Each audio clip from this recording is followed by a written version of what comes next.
Isang maulan na umaga, mga idol.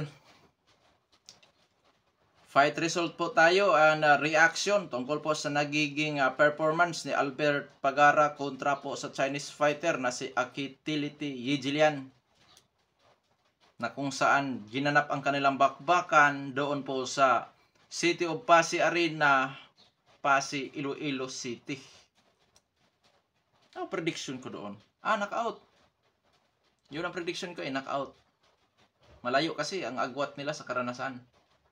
At sinabi ko rin na pag hindi magawang ma-knockout ni Albert Pagara, siya pa rin mananalo sa pamamagitan po ng puntusan. Sabi ko na nga ba, may husay din na galawan ang Chinese fighter, mga lods. Oo.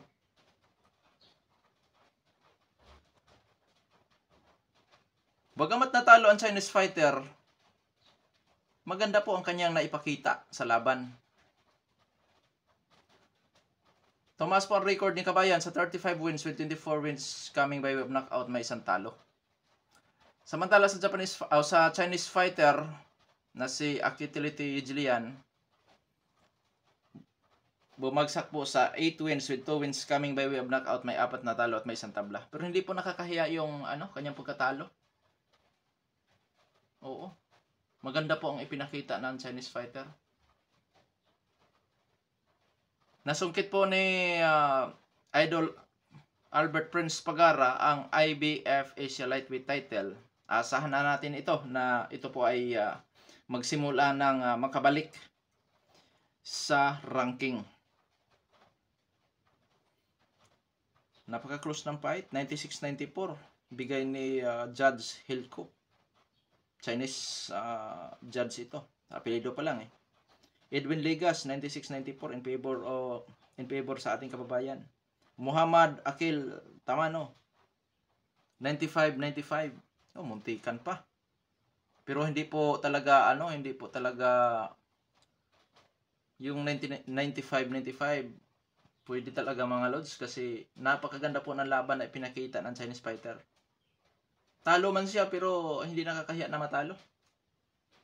Ang ganda ng kanya pinakita.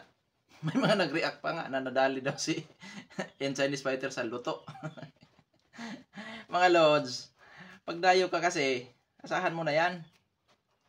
Pagka nagkaroon lamang ng closed fight, dikit sa scorecard, malaki ang jansa na doon yan ni awards taga doon. Which is pabor sa ating kababayan dahil dito ginanap ang laban. Oo. Kaya, i-congratulate natin itong si Albert Pagara. Idol, congratulations sa iyong pagkapanalo kagabi. Oo. Sana magtuloy-tuloy na po ang iyong pagiging aktibo. At sa ganun, makabalik sa ranking at syempre, ang hangad ng isang boksingero ang mapapalaban sa isang world title bout. Sa edad na 30 anyos, marami pang pagkakataon na makakuha itong si Albert Pagara basta magsunod-sunod lang ang laban. Oo. Asahan natin, babalik ito sa ranking si Albert Pagara.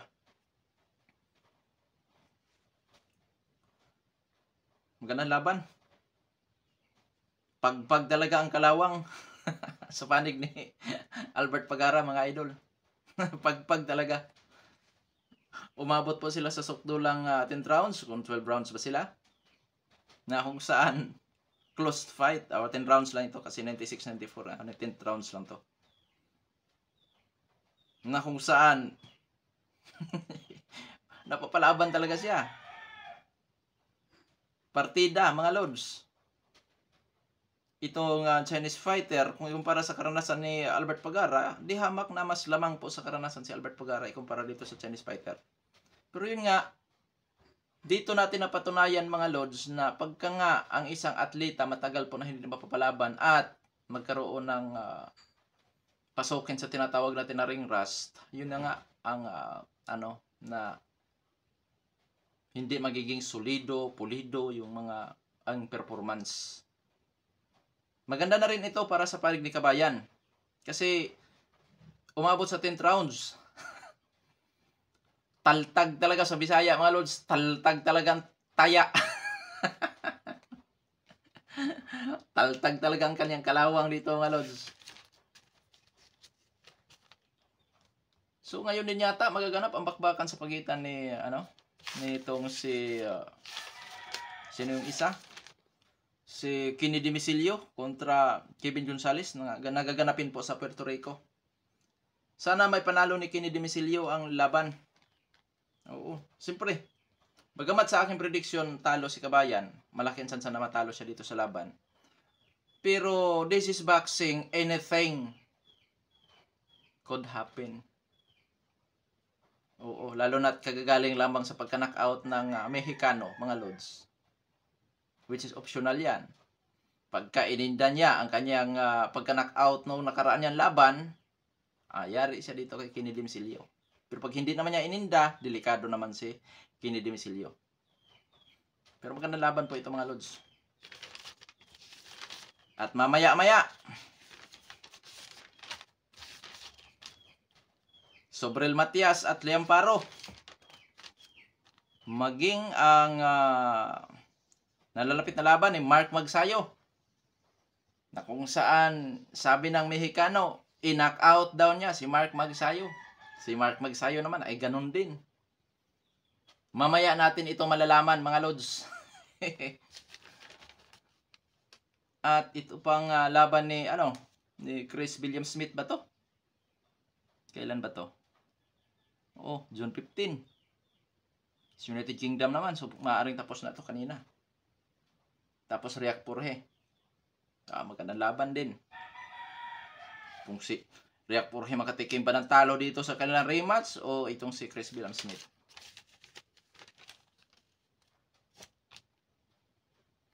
Gary Antoine Russell kontra Alberto Puelo.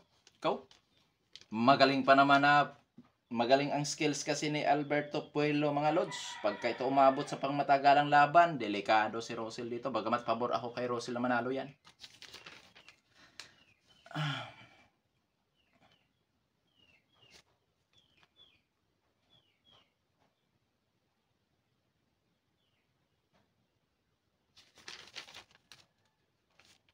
Tapos yung David Benavides kontra Alexander.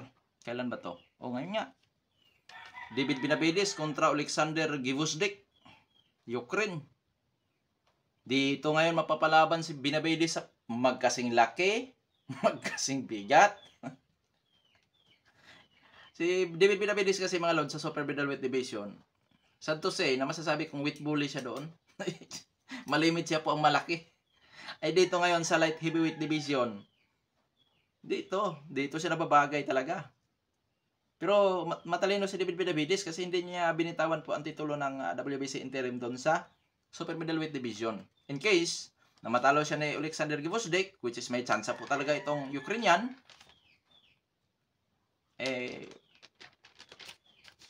kampiyon pa rin siya. Pwede pa rin niyang labanan si Canelo Alvarez. Tank Davis, parang ngayon Tank Davis at si Frank Martin. Mukhang tuyo yung katawan ni Frank Martin mga lods Dinali na naman yata ni Davis sa rehydration clause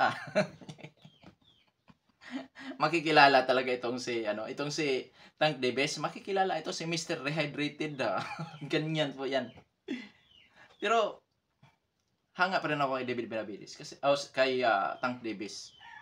Kasi dapat na iwasan niya ito kasi hindi rin basta-basta boxing si Frank Martin. Sa skills ni Frank Martin, combination sa power, hindi po basta-basta.